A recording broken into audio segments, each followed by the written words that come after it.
problem when it comes to the functioning of religion. So that's why I was asking, is there something about your view as a sociologist as well as a practitioner, is there something about religion that tends to either attract those people, or does it produce something in us that is every lesser? text has a context. Today's context, this moment in the 21st century, there is a great deal of uncertainty, a great deal of vulnerability, and a great deal of fear. That feeds those who bring certainty, rigidity. So what we've got at this moment in history is nothing in the middle. We have people on one side lining up to claim certainty about what religion requires. Yeah.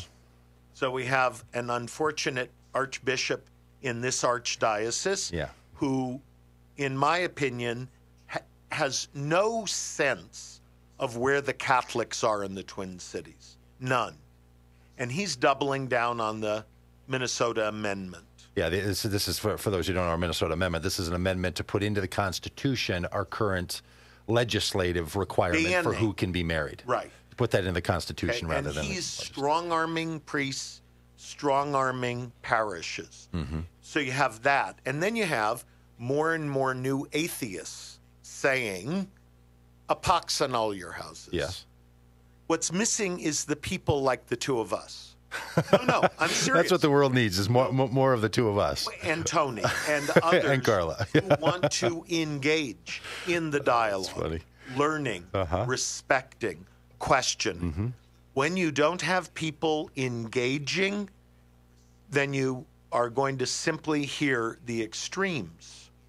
Well, I want to know, where are the Christians who have said that what they saw happening to Bishop Eddie Long was completely uncalled for? That those who are Messianic Jews, the Hebrew roots, that no more. That's gone too far now. You are not allowed to use a sacred Torah scroll and be abusive because we respect Jews too much. We're done with that now. That's too far. In the same way, we want Muslims, the so-called moderates, to stand up and talk about jihad. The same way I want ultra-Orthodox Zionists to stop saying God told them. Okay, so here's the thing. I'm going to ask this of Bishop Spong, too, because this has been intriguing to me in my 25 years of being in the religious world, is I have been hearing for 25 years that people need more sensible, moderated religious life. Not to say, let's have more people who don't think it's important, but rather let's have people who believe it's important, and its import ought to call us to a life that is more open and conciliatory. No, I wouldn't say I would say engaged. Engaged. I would go with engaged. In the complexity, in the ambiguity. So more open to the other person's perspective being shared with yours. It doesn't seem like that's happening. No. So what, not to be Dr. Phil here, because he already gets to be Dr. Phil, but in other words, religious people like us, how's that working for us? Not well. Why is it that it doesn't work? Like, at some point, we have to stop making this an individual problem and say, is there something about the system that apparently is not going to produce the kind of life that we want to see? Because interestingly, the Right On today, which is this little segment that we give at the end of the show to people who do it right, are going to go out once again to the Muslims in Egypt. Yeah. Because once again, the Muslims in Egypt came around a Christian family, or a man and a Christian family, a Coptic family who was being persecuted, and they saved him because the police, the authorities, wouldn't. That's right. So these religious people were pushed to that. And I say to myself, okay, well, why in the United States do we seemingly not have that happening at the degree that it can happen? What is going on that is, with all the work that has gone on, with all the education, with all the side-by-side life that's going on, boy, it seems awfully curious that we still have this struggle. We need some new leadership and vision.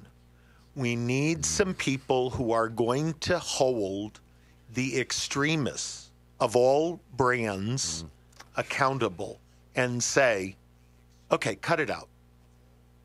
That's enough. And your take is that it's a struggle of leadership rather than there's something about the way religion functions in our society that makes these changes absolutely untenable. And do you know how I know that?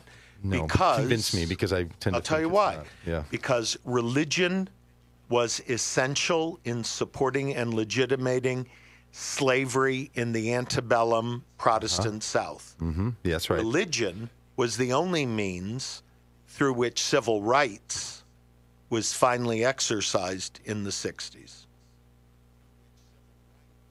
Okay. So religion works based on the leaders who bring vision to the same text.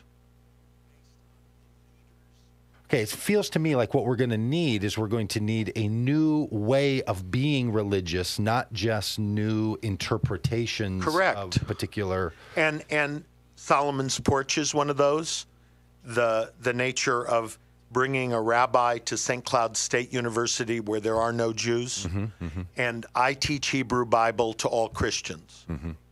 What?